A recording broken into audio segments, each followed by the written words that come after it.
নমস্কাৰ আকাশবাণী গুৱাহাটী কেন্দ্ৰৰ সন্ধিয়াৰ আঞ্চলিক বাতৰি পঢ়িছো নিৰুপমা বৰঠাকুৰে আৰু মোৰ সৈতে আছে ভাস্বতী দেৱী এতিয়া প্ৰধান বাতৰিসমূহত আছে বিকশিত ভাৰত 2047 প্ৰতিগৰাকী ভাৰতীয়ৰ বাবে মহৎ আকাংক্ষা স্বৰূপ বুলি প্ৰধানমন্ত্ৰী নৰেন্দ্ৰ মোদীৰ নীতি আয়োগৰ নৱম পৰিষদৰ বৈঠকত মন্তব্য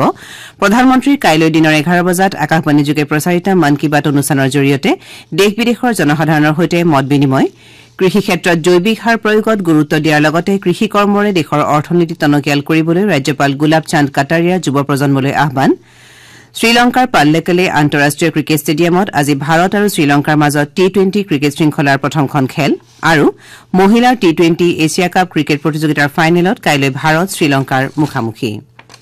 এতিয়া শুনক বিতং বাতৰি বিকশিত ভাৰত 2047 প্ৰতিগৰাকী ভাৰতীয়ৰ বাবে মহৎ আকাংক্ষা স্বৰূপ বুলি প্ৰধানমন্ত্ৰী নৰেন্দ্ৰ মোদীয়ে আজি মন্তব্য কৰিছে নীতি আয়োগৰ নৱম পৰিচালন বৈঠকৰ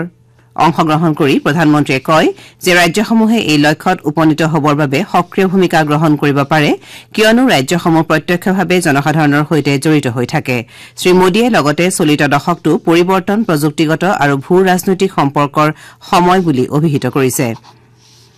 ভাৰতক উন্নত ৰাষ্ট্ৰ হিচাপে গঢ়ি তোলাৰ বাবে বিকশিত ভাৰত 2047 প্ৰগতিৰ দিশে এটা খোজ বুলি উল্লেখ কৰি প্ৰধানমন্ত্ৰীয়ে কয় যে ভাৰত এতিয়া উন্নতিৰ সঠিক দিশেৰে আগবাঢ়ি গৈছে দেশবাসী এতিয়া উৎসাহ আৰু আত্মবিশ্বাসেৰে ভৰপূৰ হৈ আছে বিকশিত ভাৰত 2047ৰ সপোন সকলো ৰাজ্যৰ ঐক্যবদ্ধ প্ৰচেষ্টাত পূৰণ কৰিব পৰা যাব বুলিও তেওঁ ভাষণ প্ৰসংগত উল্লেখ কৰে তেওঁ লগতে বিকশিত ৰাজ্যসমূহে বিকশিত ভাৰতৰ নিৰ্মাণ সম্ভৱপৰ কৰি তুলিব বুলিও আশা প্ৰকাশ কৰে ভাৰত এখন যুৱ শক্তিৰে পূৰ্ণ হৈ থকা দেশ আৰু ইয়াৰ কৰ্মশক্তিৰ বাবে সমগ্ৰ বিশ্বৰ আকৰ্ষণৰ কেন্দ্ৰবিন্দু হৈ পৰিছে সেই ভাৰত চৰকাৰে দেশখনৰ যুৱ শক্তিক দক্ষ আৰু নিয়োগযোগ্য কৰ্মশক্তি হিচাপে গঢ়ি তোলাৰ লক্ষ্য গ্ৰহণ কৰিছে বুলিও প্ৰধানমন্ত্ৰীগৰাকীয়ে ভাষণ প্ৰসংগত উল্লেখ কৰে প্ৰধানমন্ত্ৰী শ্ৰী মোদীয়ে কয় যে বিকশিত ভাৰত 2047ৰ লক্ষ্য স্পৰ্শ কৰিবলৈ দক্ষতা গৱেষণা উদ্ভাৱন আৰু কৌশল ভিত্তিক জ্ঞানৰ অতিকৈ প্ৰয়োজন উল্লেখযোগ্য যে নীতি আয়োগৰ নৱম পৰিচালন পৰিষদৰ বৈঠকখন নতুন দিল্লীৰ ৰাষ্ট্ৰপতি ভৱনৰ সাংস্কৃতিক কেন্দ্ৰত আজি অনুষ্ঠিত হৈ যায় নীতি আয়োগৰ অধ্যক্ষৰ দায়িত্বটো থকা প্ৰধানমন্ত্ৰী নৰেন্দ্ৰ মোদীয়ে এই বৈঠকৰ পৰিচালনা কৰে ৰাজ্যসমূহৰ মুখ্যমন্ত্ৰীসকল আৰু কেন্দ্ৰীয় শাসিত অঞ্চলৰ উপৰাজ্যপালসকলৰ লগতে কেন্দ্ৰীয় মন্ত্ৰীবৰ্গ আয়োগৰ উপাধ্যক্ষ সুমন বেৰী আৰু আয়োগৰ সদস্যসকল এই বৈঠকত উপস্থিত থাকে এই বৈঠকৰ মূল বিষয়বস্তু হৈছে বিকশিত ভাৰত 2047 আৰু এই বিষয়বস্তুৰ জৰিয়তে ভাৰতক এখন উন্নত দেশ হিচাপে গঢ়ি তোলাত চৰকাৰে গুৰুত্ব আৰোপ কৰিছে এই বৈঠকত বিকশিত ভাৰত দৃষ্টিভংগী সন্দৰ্ভত আলোচনা কৰা হয় নীতি আয়োগে প্ৰকাশ কৰা অনুসৰি এই পৰিচালন পৰিষদৰ বৈঠকত কেন্দ্ৰ আৰু ৰাজ্য চৰকাৰসমূহৰ মাজৰ সহযোগিতা বৃদ্ধি আৰু অংশীদাৰিত্ব শাসনৰ বিষয়ে আলোচনা কৰা হয় ইয়াৰ জৰিয়তে গ্ৰাম্য আৰু নগৰাঞ্চলৰ বাসিন্দাসকলৰ জীৱন ধাৰণৰ মান উন্নত কৰাৰ লক্ষ্য লোৱা হৈছে এই বৈঠকত বিকশিত ভাৰতৰ লক্ষ্যত উপনীত হ'বৰ বাবে ৰাজ্যসমূহে ল'বলগীয়া ভূমিকা সন্দৰ্ভতো বিস্তৃতভাৱে আলোচনা কৰা হয় আয়োগে লগতে প্ৰকাশ কৰে যে মুঠ ঘৰুৱা উৎপাদন 5 ট্ৰিলিয়ন আমেৰিকান ডলাৰ পাৰ কৰাৰ লক্ষ্য লৈ ভাৰত সম্প্ৰতি বিশ্বৰ তৃতীয় বৃহৎ অৰ্থনীতি হোৱাৰ দিশে আগবাঢ়িছে লগতে ভাৰতে 2047 চনৰ ভিতৰত 30 ট্ৰিলিয়ন আমেৰিকান ডলাৰ অৰ্থনীতিত উপনীত হোৱাৰ লক্ষ্য নিৰ্ধাৰণ কৰিছে প্ৰধানমন্ত্ৰী নৰেন্দ্ৰ মোদীয়ে কাইলৈ দিনৰ 11 বজাত আকাশবাণীযোগে প্ৰচাৰিত মন কী বাত অনুষ্ঠানৰ জৰিয়তে দেশ বিদেশৰ জনসাধাৰণৰ সৈতে মত বিনিময় কৰিব প্ৰতিমাহে প্ৰচাৰিত এই অনুষ্ঠানৰ এয়া হ'ব 112 সংখ্যক খণ্ড আনহাতে একেৰাহে তৃতীয়বাৰৰ বাবে প্ৰধানমন্ত্ৰীৰ দায়িত্ব লোৱাৰ পাছত শ্ৰী মোদীৰ এয়া হ'ব মন কী বাতৰ দ্বিতীয়টো খণ্ড এই অনুষ্ঠান আকাশবাণী আৰু দূৰদৰ্শনৰ সকলোবোৰ নেটৱৰ্কৰ লগতে এআৰ নিউজ ৱেবছাইট আৰু news on AIR mobile app যোগে প্ৰচাৰিত হ'ব এই অনুষ্ঠান পোনপটীয়াভাৱে এআৰ নিউজ ডিডি নিউজ প্ৰধানমন্ত্ৰী কাৰ্যালয় আৰু তথ্য সম্প্ৰচাৰ মন্ত্ৰালয়ৰ ইউটিউব চেনেলতো শুনিবলৈ পোৱা যাব আকাশবাণীয়ে এই অনুষ্ঠানৰ ঠিক পাছতে ইয়াৰ আঞ্চলিক ভাষান্তৰ প্ৰচাৰ কৰিব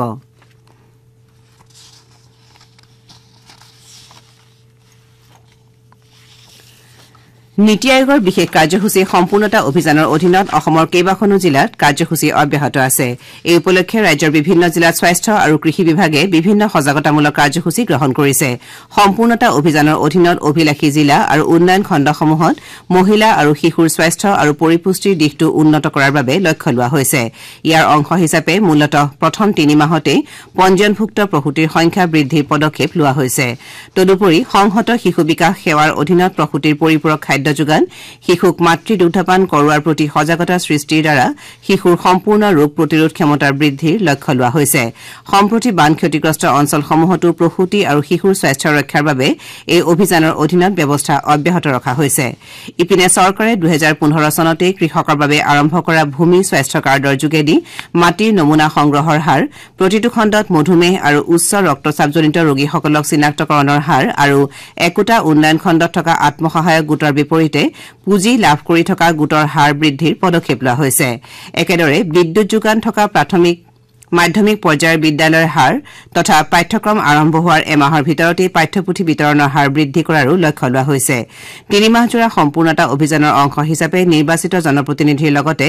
জিলা তথা খণ্ড বিষয়াসকলে গ্ৰাম সভা নাটক পুষ্টিকৰ আহাৰ মেলা স্বাস্থ্য শিবিৰ প্ৰদৰ্শনী সজাগতা সভা সমদল আদি বিভিন্ন কাৰ্যসূচীৰ আয়োজন কৰিছে ৰাষ্ট্ৰীয় শিক্ষা নীতিৰ অধীনত চলি থকা ৰাষ্ট্ৰীয় শিক্ষা সপ্তাহ উপলক্ষে দেশৰ লগতে ৰাজ্যৰ বিভিন্ন কেন্দ্ৰীয় বিদ্যালয়সমূহত বৃক্ষৰোপণ কাৰ্যসূচী পালন কৰা হয় মাতৃৰ নামত একোটা গছপুলি শীৰ্ষক এই বৃক্ষৰোপণ কাৰ্যসূচীৰ অধীনত কেন্দ্ৰীয় বিদ্যালয় গোৱালপাৰাৰ শিক্ষাৰ্থীসকলে মাতৃৰ উপস্থিতিত বিদ্যালয়খনৰ চৌহদত একোডালকৈ গছপুলি ৰোপণ কৰে প্ৰধানমন্ত্ৰী নৰেন্দ্ৰ মোদীৰ আহ্বান মৰ্মে মাতৃৰ প্ৰতি সন্মান জনোৱাৰ লগতে পাৰিপাৰ্শ্বিকতাৰ প্ৰতি ছাত্ৰ ছাত্ৰীসকলৰ মাজত সজাগতা সৃষ্টিৰ উদ্দেশ্যে কেন্দ্ৰীয় বিদ্যালয় গোৱালপাৰাই এই বৃক্ষৰোপণ কাৰ্যসূচী ৰূপায়ণ কৰে কাৰ্যসূচীত বিদ্যালয়খনৰ অধ্যক্ষ শিৱপ্ৰকাশ শৰ্মাৰ লগতে অন্যান্য শিক্ষক শিক্ষয়িত্ৰীসকল উপস্থিত থাকে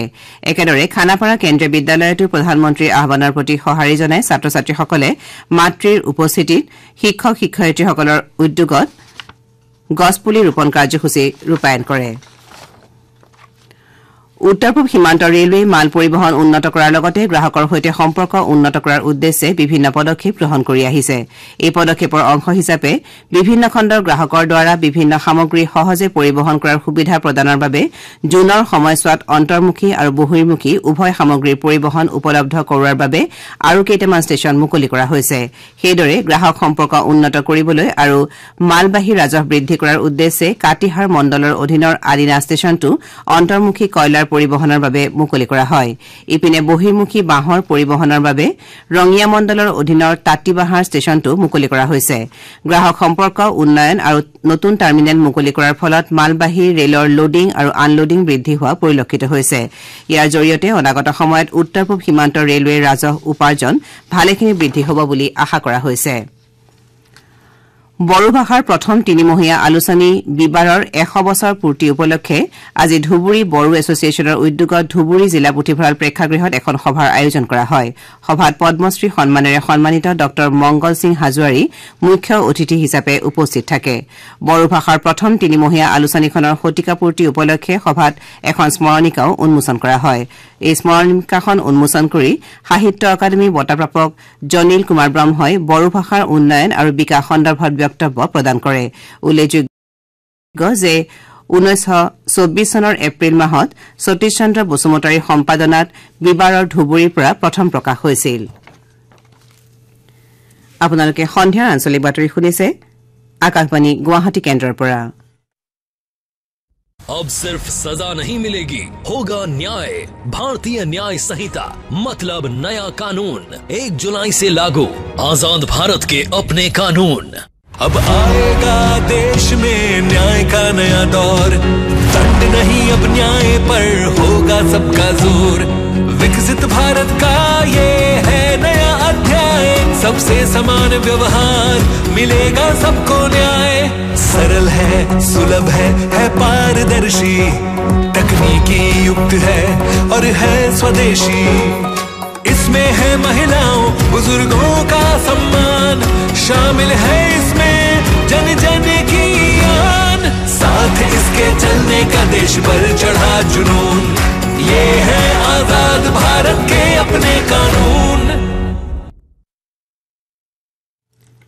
এতিয়া পৰৱৰ্তী বাতৰি শুনক ভাস্বতী দেৱীৰ পৰা ৰাজ্যপাল কুলপচান কাটাৰিয়াই আজি নামনি অসমৰ বিভিন্ন ঠাইত কেইবাটাও উন্নয়নমূলক প্ৰকল্পৰ উদ্বোধন কৰাৰ লগতে চলিত প্ৰকল্পসমূহৰ কাম কাজৰ অগ্ৰগতিৰ বুজ লয় ধুবুৰী জিলাৰ চাপৰ ৰঙামাটিস্থিত শৰৎচন্দ্ৰ সিংহ প্ৰেক্ষাগৃহ মহাবিদ্যালয়ত উপস্থিত হৈ ৰাজ্যপালগৰাকীয়ে মহাবিদ্যালয়খনৰ নৱনিৰ্মিত প্ৰেক্ষাগৃহটো উদ্বোধন কৰে মহাবিদ্যালয়খনৰ সৈতে সংলগ্ন কৃষি বিজ্ঞান কেন্দ্ৰটো পৰিদৰ্শন কৰি ৰাজ্যপালগৰাকীয়ে কৃষি বিজ্ঞানীসকলৰ উদ্দেশ্যি ভাষণ প্ৰদান কৰে ভাষণ প্ৰসংগত ৰাসায়নিক সাৰৰ সলনি জৈৱিক সাৰ প্ৰয়োগৰ ওপৰত গুৰুত্ব দিয়াৰ লগতে ৰাজ্যপাল শ্ৰী কাটাৰিয়াই কৃষি কৰ্মৰে দেশৰ অৰ্থনীতি টনকিয়াল কৰাৰ ওপৰতো গুৰুত্ব আৰোপ কৰে ৰাজ্যপালগৰাকীয়ে আজি চিৰাং জিলাৰ সদৰ কাজলগাঁওস্থিত আয়ুক্তৰ কাৰ্যালয়টোত কেন্দ্ৰীয় আৰু ৰাজ্য চৰকাৰৰ বিভিন্ন আঁচনিসমূহৰ ৰূপায়ণ তথা কামৰ অগ্ৰগতি সন্দৰ্ভত এখন পৰ্যালোচনা সভাত অংশগ্ৰহণ কৰে জিলাখনৰ শীৰ্ষ নিৰাপত্তা বিষয়া আৰু বিভিন্ন বিভাগৰ মুৰব্বীসকল উপস্থিত থকা সভাখনত জিলাখনৰ লগতে ভূটান সীমান্তৰ নিৰাপত্তা সম্পৰ্কীয় বিষয়টো আলোচনা কৰা হয় ইয়াৰ লগতে শ্ৰী কাটাৰিয়াই জিলাখনৰ বেংটল মহাবিদ্যালয়ত দুদিনীয়া কাৰ্যসূচীৰে অনুষ্ঠিত সীমান্ত চেতনা মঞ্চৰ পূৰ্বোত্তৰ ৰাজ্যিক অধিৱেশনতো মুখ্য অতিথিৰূপে উপস্থিত থাকে ভাষণ প্ৰসংগত ৰাজ্যপাল শ্ৰী কাটাৰিয়াই কয় যে নতুন শিক্ষানীতিৰ জৰিয়তে শিক্ষাৰ্থীসকলে বিজ্ঞান শিক্ষাৰ ক্ষেত্ৰত বিশেষ সহায় লাভ কৰিব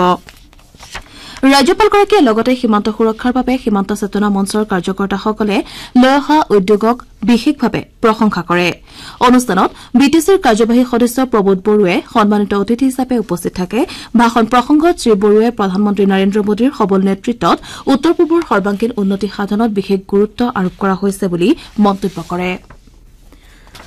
আকাশবাণী গুৱাহাটী কেন্দ্ৰৰ আঞ্চলিক বাতৰি বিভাগে আজি নিশা 8:02 দৃষ্টিপাত অনুষ্ঠানত কাৰ্গিল বিজয় দিৱসৰ 25 বছৰ পূৰ্তি সন্দৰ্ভত এটি আলোচনা প্ৰচাৰ কৰিব অনুষ্ঠানটিত অৱসৰপ্ৰাপ্ত ব্ৰিগেডিয়াৰ ৰঞ্জিত বৰঠাকুৰ সমল ব্যক্তি হিচাপে উপস্থিত থাকিব অনুষ্ঠানটোৰ আঁত ধৰিব মানস প্ৰতিম শৰ্মাই লখিমপুৰ জিলা দুৰ্যোগ ব্যৱস্থাপনা প্ৰাধিকৰণৰ উদ্যোগত কালি এদিনীয়া কাৰ্যসূচীৰে লখিমপুৰ আৱৰ্ত ভৱনত জৰুৰীকালীন সময়ত শিশু মিত্ৰ স্থান শীৰ্ষক এখন কৰ্মশালা অনুষ্ঠিত হয় কৰ্মশালাখন উদ্বোধন কৰি জিলা আয়ুক্ত গায়ত্ৰী দেৱীদাস হেলেংগিয়ে দুৰ্যোগৰ সময়ত যাতে শিশুসকলক জটিল পৰিস্থিতিৰ পৰা আঁতৰত ৰাখি মানসিকভাৱে সবল কৰি ৰাখিব পৰা যায় তাৰ বাবে এটা সুস্থ বাতাবৰণ সৃষ্টি কৰিবলৈ সকলোৰে প্ৰতি আহ্বান জনায় অসমৰ আধুনিক আৰু সমকালীন শিল্পকলা ক্ষেত্ৰৰ স্বনামধন্য ব্যক্তিত্ব বেনু মিশ্ৰৰ সোঁৱৰণত গুৱাহাটী আৰ্টিষ্ট গিল্ডৰ উদ্যোগত আৰু নুমলীগড় শোধনাগাৰ লিমিটেডৰ পৃষ্ঠপোষকতাত প্ৰদান কৰি অহা বেনু মিশ্ৰৰ সোঁৱৰণী NRL বঁটা 2024 আজি ঘোষণা কৰা হয় এই উদ্দেশ্যেৰে গুৱাহাটী প্ৰেছ ক্লাবত আয়োজিত এখন সংবাদমেলত উদ্যোক্তাসকলে বিশিষ্ট চিত্ৰশিল্পী আমিনুল হক আৰু প্ৰতিভাৱান যুৱ চিত্ৰশিল্পী ৰমেন ইংটিক এই বঁটাৰ বাবে মনোনীত কৰা বুলি ঘোষণা কৰে অহা 11 আগষ্টত উজান বজাৰত থকা বিবেকানন্দ কেন্দ্ৰৰ প্ৰেক্ষাগৃহত ৰাজ্যপাল গুলাব চান্দ কাটাৰিয়াৰ উপস্থিতিত এই বঁটা প্ৰদান কৰা হ'ব তামুলপুৰ জিলাৰ কুমাৰীকাটাত থকা খাদী আৰু গ্ৰামোদ্যোগ বিদ্যালয়ত অনুষ্ঠিত এমহীয়া বিউটিচিয়ান প্ৰশিক্ষণ পাঠ্যক্ৰমৰ আজি সামৰণি পৰে তামুলপুৰ আঞ্চলিক গ্ৰামদান সংঘৰ উদ্যোগত আৰু অসম আৰক্ষীৰ বিশেষ শাখাৰ গুৱাহাটীস্থিত মুখ্য কাৰ্যালয়ৰ সহযোগত প্ৰাক্তন বিদ্ৰোহী সংগঠনসমূহৰ পৰিয়ালৰ সদস্যসকলক এই প্ৰশিক্ষণ প্ৰদান কৰা হয় প্ৰশিক্ষণত অংশগ্ৰহণ কৰা ৩৫ গৰাকী যুৱতীক আজি পাঠ্যক্ৰমৰ সামৰণিৰ উদ্দেশ্যে আয়োজিত অনুষ্ঠানত প্ৰমাণপত্ৰ তথা বিউটি পাৰ্লাৰত ব্যৱহৃত কেতবোৰ সামগ্ৰী বিতৰণ কৰা হয়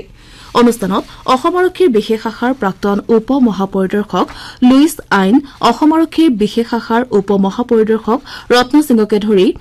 শীৰ্ষস্থানীয় আৰক্ষী বিষয়াবৰ্গৰ লগতে ভালেসংখ্যক বিশিষ্ট ব্যক্তি উপস্থিত থাকে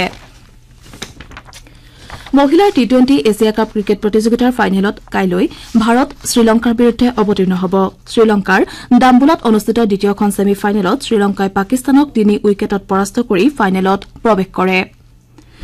কালিৰ খেলখনত 141 ৰানৰ লক্ষ্যৰে খেলা শ্ৰীলংকাৰ দলটোৱে 3টা উইকেট আৰু এটা বল বাকি থকা অৱস্থাত জয়লাভ কৰিবলৈ সমৰ্থ হয় ইফালে ভাৰত আৰু শ্ৰীলংকাৰ পুৰুষৰ দলকেইটাৰ মাজত হবলগীয়া 3খনীয়া টি20 ক্ৰিকেট শৃংখলাৰ প্ৰথমখন খেল আজি শ্ৰীলংকাৰ পল্লেকলে আন্তঃৰাষ্ট্ৰীয় ক্ৰিকেট ষ্টেডিয়ামত অনুষ্ঠিত হ'ব খেলখন ভাৰতীয় সময় অনুসৰি সন্ধিয়া 7 বজাত আৰম্ভ হ'ব বাতৰি শেষ কৰাৰ পূৰ্বে মুখ্য বাতৰিসমূহ আকৌ এবাৰ বিকশিত ভাৰত 2047 প্ৰতিগৰাকী ভাৰতীয়ৰ বাবে মহৎ আকাংক্ষা স্বৰূপ বুলি প্ৰধানমন্ত্ৰী নৰেন্দ্ৰ মোদীৰ নীতি আয়োগৰ নৱম পৰিচালনা পৰিষদৰ বৈঠকত মন্তব্য প্ৰধানমন্ত্ৰীৰ কাইলৈ দিনৰ 11 বজাত আকাশবাণীযোগে প্ৰচাৰিত মন কী বাত অনুষ্ঠানৰ জৰিয়তে দেশ বিদেশৰ জনসাধাৰণৰ সৈতে মত বিনিময় কৃষি ক্ষেত্ৰৰ জৈৱিক সাৰ প্ৰয়োগত আৰু গুৰুত্ব দিয়াৰ লগতে কৃষি কৰ্মৰে দেশৰ অৰ্থনীতি টনকিয়াল কৰিবলৈ ৰাজ্যপাল গুলাব চান্দ কাটাৰিয়াৰ যুৱ প্ৰজন্মলৈ আহ্বান আৰু মহিলাৰ টি-20 এছিয়া কাপ ক্ৰিকেট প্ৰতিযোগিতাৰ ফাইনেলত কাইলৈ ভাৰত শ্ৰীলংকাৰ মুখামুখি আমাৰ এতিয়াৰ বাতৰি ইমানতেই অন্ত পৰিল।